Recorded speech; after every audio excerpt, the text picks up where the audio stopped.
आप अपनी गाड़ी से सड़क पर जा रहे हैं, आपने कोई अपराध नहीं किया है, चोरी नहीं की है, गाड़ी के सारे दस्तावेज हैं, आपके पास लाइसेंस है, लेकिन इसके बावजूद भी अगर सामने पुलिस चेकिंग कर रही है ना, तो आप थोड़ा सा सहम जाएंगे, ठिठक जाएंगे, अपने आप को ठीक करने लगेंगे, अलर्ट हो जाएंगे, सीट बेल्ट लगाने लगेंगे। और अगर आप बाइक में हैं और सामने 8-10 पुलिस वाले कड़ाई से चेकिंग कर रहे हैं ना, रुको, इधर आओ, लाइसेंस दिखाओ, तो हो सकता है आप पिछले चौराहे में रुक जाएं या अपना रास्ता बदल के चले जाएं। ऐसा ही होता है ना।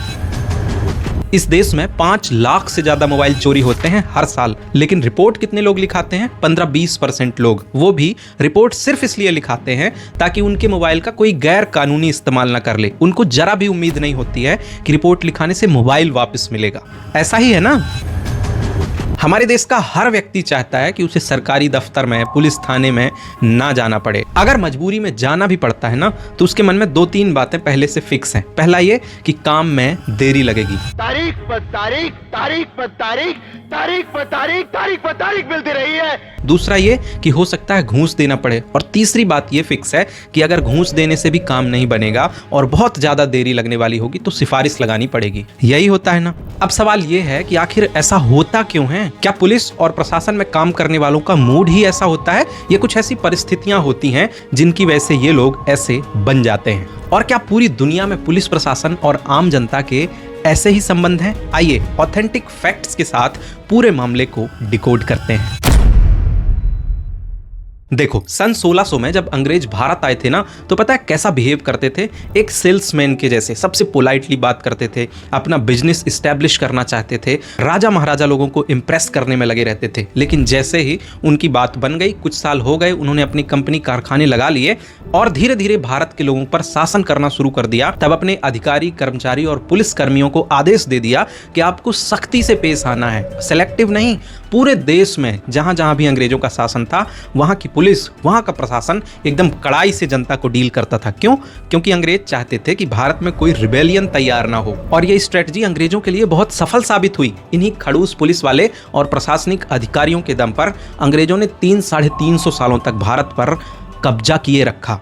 आखिर 1947 में अंग्रेज भारत से चले गए, लेकिन उनका बनाया हुआ ये रूड सिस्टम भारत में ही रह गया। हमने अपना संविधान तो बना लिया, नई सरकार भी बना ली, लेकिन ये सारी बातें ऊपर ऊपर की हैं। ये लोग केवल ऑर्डर्स देते हैं, लेकिन जो कर्मचारी और अधिकारी ग्राउंड लेवल पर इन बड़े ऑर्डर्स को एग्जीक्यूट कराते हैं ना, वो लोग तो सेम ही रहे। हाँ, अंग्रेजों के जाने के बाद भी जो जज थे, जो कलेक्टर थे, एसपी थे, एसडीएम थे, वो सब बेरोजगार थोड़ी हो गए। वो लोग 20 से 30 सालों तक, 40 सालों तक अपने पद पर बने रहे और वही विचारधारा आने वाले नए अधिकारी और कर्मचारियों में ट्रांसफर करते रहे। शायद इसीलिए आज हम इन लोगों को कहते तो लोक सेवक हैं, लेकिन मानना सहिंसा पड़ता है।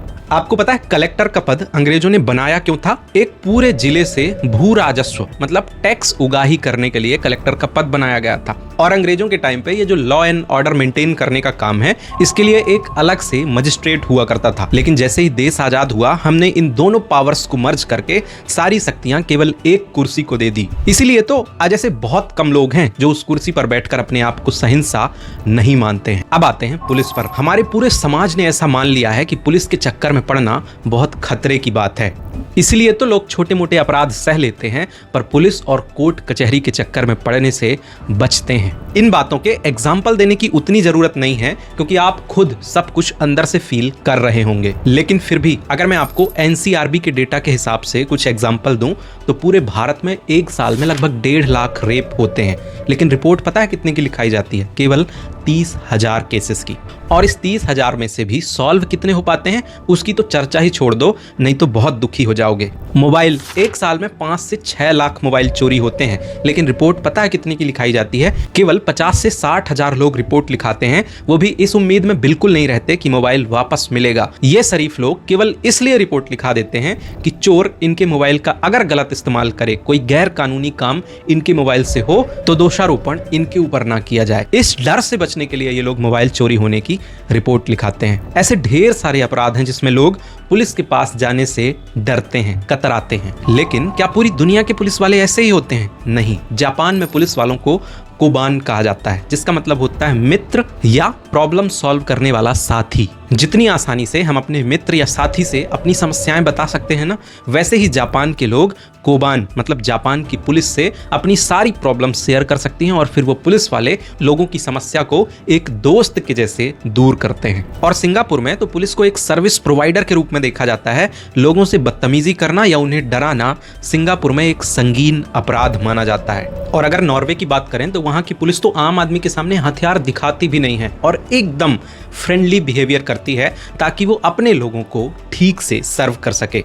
अब जापान, सिंगापुर और नॉर्वे की पुलिस के बारे में सुन के हो सकता है आपको लगने लगे कि यार हमारी पुलिस तो बहुत खराब है, लेकिन ये पूरा सच नहीं है, क्योंकि हमारे यहाँ की जो पब्लिक है ना, वो भी कुछ कम नहीं है। जहाँ पे लिखा रहेगा यहाँ पेशाब करना मना है, वहीं पे करेंगे। अरे चाचा, वो मूत्रालय नहीं मंत्रालय लिखा है। अगर कहीं सरकार ने लिख दिया कि यहाँ गाड़ी खड़ी मत करना, ये नो पार्किंग है, तो हमारी पब्लिक वहीं पे अपनी गाड़ी ले जाके खड़ी करेगी। और आप अक्सर देखते होंगे सड़क हो, मेट्रो हो, बस हो, ट्रेन हो, कहीं भी ऐसे बदतमीज लोग गंदगी फैलाने से जरा भी नहीं कतराते हैं। हमारे देश में पब्लिक का एक बहुत बड़ा परसेंट ऐसा है जो अपने अंदर से रिस्पॉन्सिबिलिटी नहीं समझता है कि ये देश हमारा है, इसकी सुरक्षा करना, सफाई करना, व्यवस्थित रखना हमारा भी उतना दायित्व है जितना पुलिस का है, सरकारी कर्मचारी का है, नगर निगम का है या अधिकारियों का है।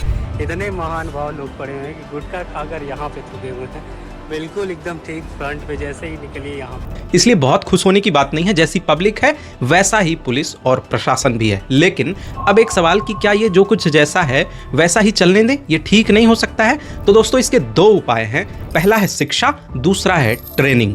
शिक्षा, हमें अपने देश में आम पब्लिक को, बुजुर्गों को, बड़ों को, बच्चों को, सबको सिखाना चाहिए कि किससे कैसी बात करनी है। हमें अपने बच्चों को जरूर सिखाना चाहिए कि आपको डॉक्टर से कैसे बात करना है, वकील से कैसे बात करना है, जज से कैसे बात करना है, कलेक्टर, एसडीएम, पुलिस, इन लोगों से कैसे बात करना है। आप सोच के बताइए, क्या हम अपने बच्चों को सिखाते हैं? भारत में तो ज्यादातर घरों में यही सिखाया जाता है कि इन सब से दूर रहो, और बच्चा बचपन से यही सीखता रहता है। लेकिन जब कभी बड़े होकर इन सब चीजों से पाला पड़ता है तो उसे समझ ही नहीं आता कि यार मैं इस सिचुएशन से डील कैसे करूं। इसलिए बहुत जरूरी है कि हमारी शिक्षा में शामिल किया जाए कि पब्लिक को पब्लिक सर्वेंट के साथ कैसे डील करना है, क्या बिहेवियर रखना है। भारत के हर बच्चे को सिखाना चाहिए कि इस देश के संविधान ने हमें कौन कौन से अधिकार दिए हैं और अधिकार के साथ साथ हमारे कौन कौन से कर्तव्य बनते हैं जिन्हें हम सबको डेफिनेटली निभाना चाहिए। तो एक उपाय तो ये हो गया कि लोगों को शिक्षित करना है। अब दूसरा उपाय है ट्रेनिंग। जितने भी पब्लिक सर्वेंट हैं, चाहे पुलिस हो, कमिश्नर हो, एसडीएम हो, तहसीलदार हो, कलेक्टर हो, इन सबको एक स्पेशल ट्रेनिंग दी जानी चाहिए कि आपको पब्लिक के साथ आखिर डील कैसे करना है, क्या बिहेवियर आपका होना चाहिए जब आप किसी भी पब्लिक से, उनका स्टेटस देखे बिना आपको उनके साथ ह्यूमन फ्रेंडली बिहेवियर करना चाहिए। अब आप खुद सोच के देखो ना कि ट्रेनिंग की जरूरत आखिर है क्यों। इंडिया में लगभग हर स्टेट के पुलिस वाले 14 से 16 घंटे तक ड्यूटी करते हैं। ना किसी त्योहार पर छुट्टी मिलती और ना ही वीकेंड पर परिवार के साथ वक्त बिताने की। और इनकी ड्यूटी का ज्यादातर समय समाज के सबसे बेकार वर्ग के लोगों के साथ होता है। ज्यादातर चोर, उचक्के, क्रिमिनल, डकैत लोगों से डील करना पड़ता है इन्हें। और साइकोलॉजिस्ट कहते हैं कि अगर आप ज्यादा समय तक नकारात्मकता देखते हैं, सुनते हैं या महसूस करते हैं तो आपका बिहेवियर सख्त हो सकता है। तो पुलिस वालों का तो काम ही यही है, डेली क्रिमिनल से डील करना और नेगेटिविटी से घिरे रहना। ऐसे में इनका स्वभाव सख्त हो जाना लाजमी है। इसीलिए समय समय पर अगर इन्हें सॉफ्ट स्किल और ह्यूमैनिटेरियन बिहेवियर की ट्रेनिंग दी जाए तो ये जो खाई बन गई है ना पब्लिक और पब्लिक सर्वेंट्स के बीच में, आम आदमी और पुलिस वालों के बीच में, इसे भरा जा सकता है। तो कुल मिला के शिक्षा और ट्रेनिंग दो ऐसे रास्ते हैं जो इस बहुत बड़े गैप को खत्म कर सकते हैं। इसके बाद एक आम आदमी सभी सरकारी दफ्तरों में, चाहे तहसीली हो, पुलिस स्टेशन हो या कलेक्ट्रेट हो, हक से जा पाएगा और विनम्रता से अपना काम करा पाएगा। और ट्रेनिंग मिलने के बाद ये अधिकारी भी, कर्मचारी भी पब्लिक के साथ ह्यूमैनिटेरियन बिहेवियर दिखा पाएंगे। आपको क्या लगता है, शिक्षा और ट्रेनिंग क्या इस मामले को संभाल लेंगी या केस बहुत ज्यादा बिगड़ गया है? अपनी राय कमेंट में बताइए। ये और किसी भी सरकारी दफ्तर का अगर एक्सपीरियंस हो आपके पास तो वो भी कमेंट में मुझे बताओ। और ऐसे और वीडियोस के लिए तुरंत सब्सक्राइब कर लो।